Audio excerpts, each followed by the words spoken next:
Heir of Fire. Oh my god, what? Hey guys, welcome back to my channel. Today I'm going to be discussing what happened when I read the roller coaster that is Heir of Fire by Sarah J Maas for the first time. So if you guys follow me on my Bookstagram, you will be well aware that it took me a few weeks to actually get stuck into this book. I started off really slow and I wasn't as gripped as I was for Crown of Midnight and Throne of Glass. However, just over halfway through, I was suddenly hooked once more. I remember waking up randomly at 3 a.m, 3 hours before I had to get up for my early shift at work, and I just devoured a whole chunk of it. 48 hours later and I'd finished the rest of the book.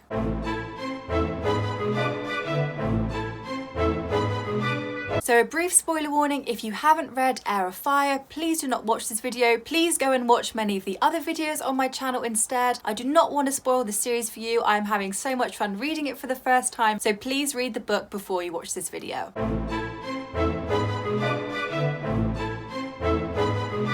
Okay, spoilers over, let's begin. So I'm going to quickly talk about Manon first because I feel like at the moment she's quite separate to the story, but the rest of my analysis and thoughts is very much about the body of the book, and I feel like I can separate Manon's chapters quite easily at the moment. So currently I am loving Manon. I'm a bit of a witch fanatic. I really liked American Horror Story Coven. That was my favourite series of American Horror Story. So yeah, I'm a bit of a witch bitch. I found the whole makeup of the clans really interesting, the 13. I think for me, Manon's chapters and Celaena's chapters were the most interesting throughout Heir of Fire. Some of my favourite Manon moments, when she's trying to get her saddle onto Abraxos and one of the overseers tries to stop her, she slices his hand with her long iron fingers, then she just licks the blood off her nails. Total queen behaviour. When she says to Abraxos, "You and I are going to learn how to fly and then we'll stain this kingdom red," I audibly gasped. What a line. Manon saving Petra at the end, I really rated that, but most importantly, I really want Manon's red cloak. So yeah, in conclusion, I really liked Manon. So Manon aside, the book is separated into part 1 and part 2. So part 1, Heir of Ash, and we get Celaena feeling very sorry for herself, getting drunk on rooftops in the sun, making lots and lots of bad choices, and eating a fuck ton of what is essentially just hummus. I don't know, I feel like it's kind of goals. Rowan then appears, and I know exactly who it is because I have seen some fan arts of him. I do know the spoiler that they do end up together, but it's totally okay. As you will see through this video, my feelings towards Rowan drastically changed throughout the book, and I'm not as angry at him as I was when I first started these chapters. So in my notes at this point, I actually wrote, "He's a big bit of beefy meat with a sick tattoo. Absolute lad." Do with that what you will. I did feel like it was a tiny bit repetitive with Celaena getting trained up for a goal. It did remind me of when Chaol had to train her for the King's Champion contest. So these are the chapters that I kind of had to push myself through. However, things like Celaena going undercover on kitchen duty and using the name that Nehemia gave to her, Elentia, that made me really emotional. I enjoyed finding out more about the Fae, the fact that they have mates instead of partners, and Emrese's mate was a man. Is this finally a bit of LGBT representation in a Sarah J Maas book? When Lucas said that he thinks Rowan's tattoo was a list of everyone that Rowan had slaughtered, I immediately knew it was wrong. I knew straight away that Rowan would turn out to be the Will Herondale of the series, a moody love interest with a big warm heart. So at the beginning, I really hated Rowan. When he was yelling at Celaena trying to get her to shift, when he was calling her pathetic and all this horrible stuff, I literally nearly tore the pages out. Bex, if you're watching this, don't worry, I didn't. I will give these books back to you with all the pages in them, I promise. I feel like Sarah J Maas has a weird obsession with people pissing themselves. This is just a really random side note, but there's been a lot of people weeing themselves in these last 3 books. That was something really odd that I noticed. As I've already said, I did find the castle chapters a lot more boring than I thought I would. However, at the start of that chapter when Chaol mentions that him and Celaena had sex on the desk, that was a nice bit of respite to this otherwise incredibly tense atmosphere. Then we are introduced to Sorsha, and I'm not being funny, but I don't care. Who is this girl? How is she suddenly coming to the story from nowhere? I really wasn't invested in her and Dorian's relationship. Suddenly she's head over heels with Dorian, and I'm like, babe, we've only just met you. What are you playing at? The only silver lining here was that she wanted to help Dorian with his magic, and I really appreciated that. So I spoke to my friend about Sorsha when I got to this chapter, and her view was that she thinks Sarah J Maas does not like characters being single. She always wants characters to have a love interest, and to be honest, I kind of believe this. I wasn't invested in their relationship. However, I do not think she deserved to die like that at the end. Then we find out that Adian isn't actually a traitor. He is in fact on Celaena's side,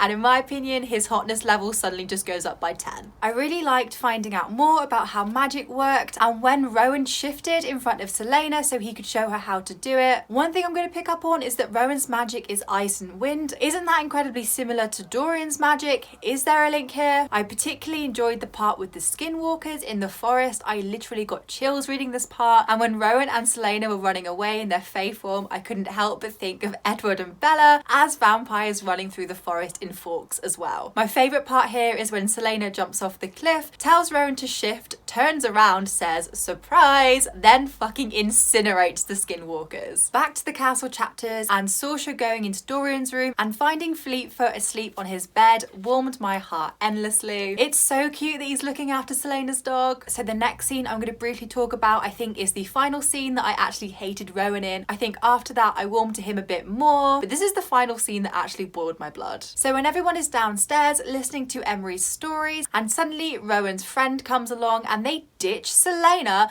go up to Rowan's room. She thinks, how odd. She then goes up to follow him to ask if he's okay. And he basically tells her to F off. He basically tells her that he does not give a shit what she does. And she's just like, everyone has left me. At this moment, my heart just broke into a million pieces for Celaena. And then we get the upward slope of me starting to like Rowan more. Moments like when he consoled Celaena after the task in the lake with Luca, when she confessed to killing Archer and Grave, and he said she shouldn't feel guilty for killing people in defense of those that she loved. Rowan explaining that the tattoos on his face and body actually tell the story of how his mate died. I knew his tattoos weren't about the people he killed. I knew they were something else. And then part 1, Heir of Ash, ends with the horrible realization that Celaena has when she realizes that the reason she didn't like Rowan at the start was because it was like seeing a reflection of herself in him. Now that was a really sad end to a part. So like I said, I got a lot more invested in part 2 of this book, part 2 being Heir of Fire. I felt like everything just flowed a lot more. In part 1, I was finding excuses to put the book down, but in part 2, I was finding excuses to carry on reading. Dorian calling out Chaol for only loving the parts of Celaena that he liked. Oh my god, boy was called out. And I did sort of say this in my Crown of Midnight video as well. So me and Dorian, total bros, on the same page here. I feel like we see Celaena's feelings for Rowan start to develop in the second part of the book. There was a nice parallel when Celaena said she wanted to tear off the faces of the demi-fae females who looked at Rowan with more interest. And then in Crown of Midnight when Celaena was jealous of the girls in the Ardalan court that came out to look at Chaol after their workouts in the morning. So the scene when Celaena first burns herself out was super intense to read, but Rowan carrying her despite getting burnt in the process, and then he sees her scars from Endovia. He gets so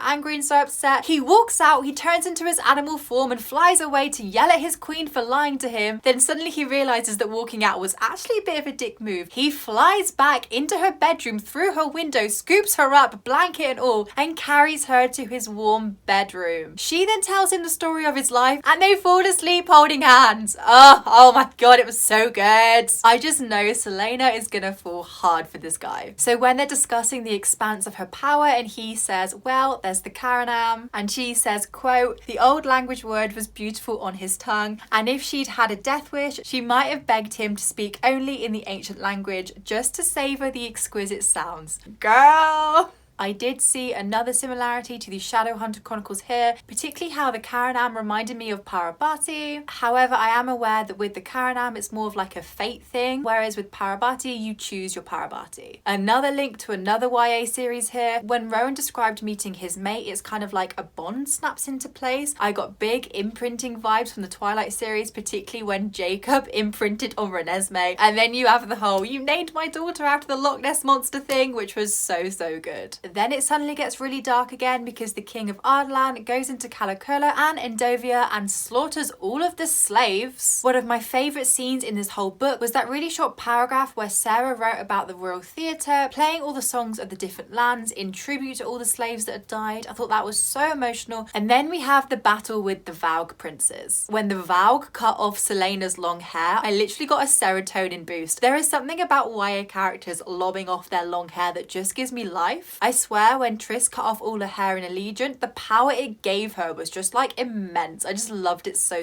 much. When Rowan's friends came to help, I was like, yay! But then he stepped outside and saw the Vaug pull Celaena into darkness and I was like, Oh no, oh no. Celaena going through her memories, and one of the memory is when the king of Ardlan came to visit her friend and family. You get those really cute little Dorian and little Aedion and little Aelin scenes. They warmed my heart. What did not warm my heart was the slaughter of the next day. Lady Marion, what a queen, sacrificing herself for king and country. When Aelin describes how she crawled into her parents' damp beds. Oh my god, the imagery is just horrendous. I know I keep comparing this book to other YA series, but it really is inevitable at this point. So when Celaena is seeing all her dead family and friends, I got big Harry Potter vibes. When Harry also sees all his dead family and friends, and they motivate him not to give up just yet. Slightly saucy note, Rowan and Celaena being Caranam, and then him being bound to her. I'm just gonna say, when these two finally have sex, it is gonna be intense. The final word key being Brannon's necklace. Oh my god, can I buy this necklace at like a merch store? That is something I really want in my life. Then we go to Maeve's court. Rowan gets whipped, and again I keep thinking, why do all these characters in YA series get whipped? You've got Emma and Julian getting whipped in the Dark Artifices, then you've got Gale getting whipped in the Hunger Games trilogy. Why is this a thing? I hate it so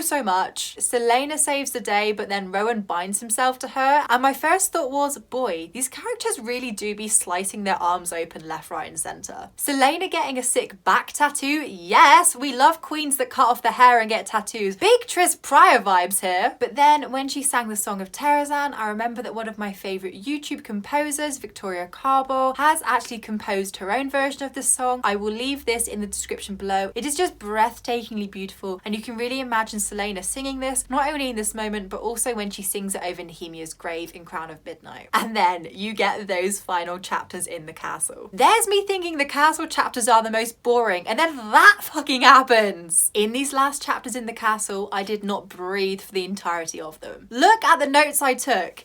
Aedion, no, and just literally nah, like repeatedly. When Saoirse got beheaded, I could not cope. I was in so much shock. I took a photo of myself, and this is what I looked like when that event happened. The only reprieve here is when Dorian uses his eyes powers and he like knocks the king off his throne, and I was like hee hee, and then the king put the collar on Dorian and I screamed once more. Chaol escapes the castle with Fleetfoot. He goes to meet Ren, and they promise they will free Aedion and Dorian. I do feel like this is start of a redemption arc for Chaol, and I'm all here for it, but I am terrified of his and Celaena's reunion. It fills me with so much dread. But when Chaol yeets his old sword into the river, I literally screamed. I was convinced that he'd just thrown Daenerys into the river. I was like, what are you doing? But then I realised it was more of like an old sword, old Chaol, I'm a new Chaol now, yada yada yada, and I was like, it's okay, he still has Daenerys, everything's gonna be fine. Rowan and Celaena separating made me really sad, as you guys can see from all my screaming. I do like Rowan a lot more now, and I do want them to end up together. I feel like Chaol put it really well when he said that Celaena would always choose him, but he didn't think Aelin wouldn't. He is damn right she wouldn't. I just feel like Aelin, Celaena, whoever she chooses to be, was born to be with Rowan, was born to be with him in her true fae form, and it's just so cute. I am all here for it. But when Celaena finally reclaimed her old name, I was like, yes, this is the moment I've been living for. Now I can finally make an Aelin playlist. It's all good. So my predictions for the next book. Aelin is going to go back to Ardlan as Celaena, but I think the king will work out pretty quickly who she actually is. I have a feeling that Rowan will turn up and try and save her ass. These two will end up mating in like a really weird, intense moment when they suddenly get that feeling that they would rather hurt themselves than have someone else hurt their mate. And the rest of the book, I have no idea. Okay, that's the end of my Heir of Fire discussion. I hope you guys enjoyed watching this video. Give it a like if you have enjoyed it, and remember to subscribe if you haven't already. In my last video, I said that I wasn't sure I wanted to read a book that wasn't set in the castle. Boy, was I wrong. For me, the castle chapters were the most boring. I absolutely adored the new scenery in Wendlin. I was so naive back then. I was so mature. I'm so much more grown up now. But thanks again for watching this video. I do hope you guys have enjoyed it, and I will see you next time for my next installment of me reading the Sarah J Maas series Throne of Glass for the first time.